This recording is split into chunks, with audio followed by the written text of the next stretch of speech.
വെഞ്ഞാറമൂട് കാമുകിയടക്കം 5 പേരെ കൂട്ടക്കൊല നടത്തിയ പ്രതി അഫാൻ 2 പേരെ കൂടി കൊല്ലാൻ പദ്ധതിയിട്ടതായി വെളിപ്പെടുന്നു.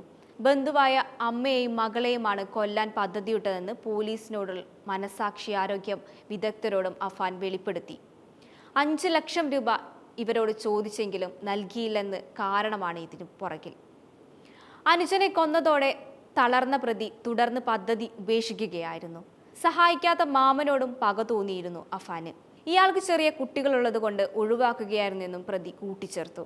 അതേസമയം കുടുംബത്തിന് ഭീമമായ സാമ്പത്തിക ബാധ്യത ഉണ്ടായിരുന്നില്ല എന്ന് അഫാന്റെ പിതാവ് അബ്ദുൾ റഹീം ഇന്നലെ വെളിപ്പെടുത്തിയിരുന്നു. എന്താണ് സംഭവിച്ചത് എന്ന് തനിക്കറിയില്ല എന്നും അബ്ദുൾ റഹീം പറഞ്ഞു. ഭാര്യ ഷെമിയുമായി സംസാരിച്ചു. ആരോഗ്യനിലയിൽ പുരോഗതിയുണ്ട്. എന്നാൽ എന്താണ് വീട്ടിൽ സംഭവിച്ചതെന്ന കാര്യത്തിൽ ഒന്നും സംസാരിച്ചിട്ടില്ല എന്ന് അദ്ദേഹം പറഞ്ഞു. തന്റെ ബാധ്യത തീർക്കാൻ നാട്ടിൽ നിന്ന് പണം അയച്ച് തന്നിട്ടില്ല. മകനുമായി സംസാരിക്കാറുണ്ട്. സംഭവത്തിൽ ഒരാഴ്ച മുൻപും സംസാരിച്ചിരുന്നു. എന്താണ് സംഭവിച്ചതെന്ന് പോലീസ് അന്വേഷിക്കുന്നുണ്ട്, കണ്ടെത്തട്ടെ, അബ്ദുൾ റഹീം പറഞ്ഞു.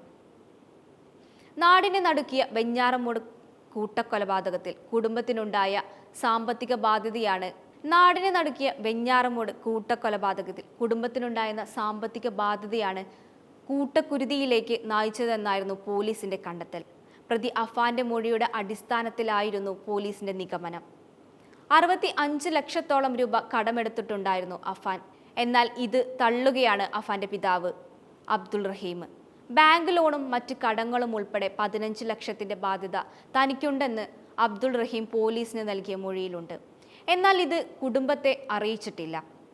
അതേസമയം മകൻ ആക്രമിച്ചത് മറച്ചുവെച്ച് അഫാന്റെ ഉമ്മ ഷെമിയും മജിസ്ട്രേറ്റിന് മുന്നിൽ മൊഴി നൽകി.